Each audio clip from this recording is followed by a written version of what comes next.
What's going on, it's the RapNerd, and I'm here today to talk about a new Netflix thriller that just dropped on Friday called It's What's Inside. Now, the story follows a group of friends who are meeting up at this mansion to celebrate one of their friends getting married the next day. And as they get there, they play this game that allows each person to kind of swap bodies and consciousness for a certain amount of time before it switches back. And it starts out as a guessing game, and then it just goes deeper and gets messy. This is definitely Netflix wanting to have their own bodies with a sci-fi twist.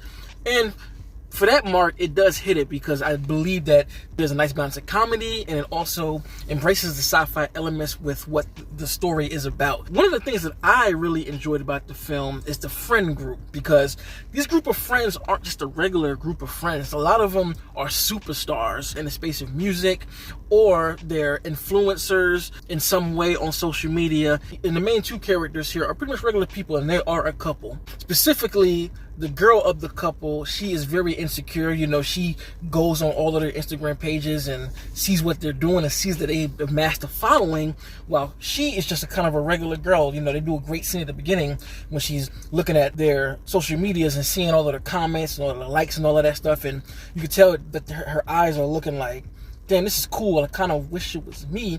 And after scrolling through all of those profiles, she posts her own picture just to see what it gets, and then it goes back to that picture and it shows she only got 2 likes, and she instantly deletes it. So from that point at the beginning, you understand what this dynamic could become. And I love that when you first meet this group of people, you get a real good gist of their personalities. They even do little things with the camera, like one guy may look at someone and the screen will close in on him to show that how he feels about this person, but of course he didn't say anything. And those kind of moments also happen in the same way, or even on social media where someone's commenting on somebody's stuff and no one's ever said anything, and it does end up leading to something that fucks everything up and has the whole crew scrambling. I really enjoyed those aspects of it, but I gotta say, once you get to the end, it's like the movie just kind of ramps up completely and goes into 200 miles per hour and shit just gets thrown at the screen. This is a lot of stuff to just digest off of a first watch. The way the story goes, it does make it very difficult to follow in that last little portion, because so much is added to the story at this point, kind of doing away with the story that was told earlier on in the movie, and you have to re-put the pieces back together to really understand what's going on. Now, don't get me wrong, I'm not saying I was completely lost.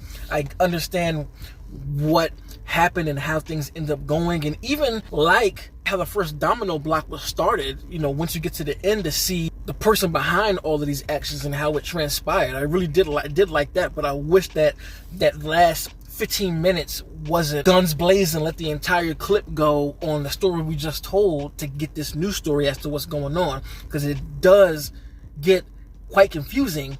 Like, I had to pause it a second and go, okay, let me look back at the characters to remember who is who and this, that, and what's their motive and all of that, because it does get kind of crazy. But that's really my only negative about it, because I think the actors all did a good job. I like the score. I think it's shot beautifully. It has this neon noir-esque flavor to it, again, similar to how Bodies was. And I think everyone was believable in their performance to really let you understand this group of friends and their dynamic. I thought that was great. Now, there's a really cool thing with the storytelling too. There are moments when the color will change, and that really is a nice additive to keep you engaged in the story. So all in all, I had a pretty good time with this, especially if you were to watch this with a group of friends. I think it might actually make you and your group of friends look at each other a little funny, but I think that it is a good time. So if you've seen this What's Inside, let me know in the comments what you think. Did you like it? Did you love it? If you want this kind of content, make sure to like and subscribe.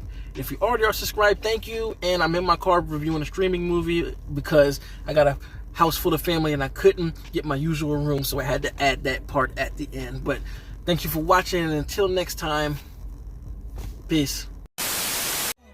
RapNerd Productions, no capping, that's word to mommy. Instead of banking on it, now rapping is just a hobby.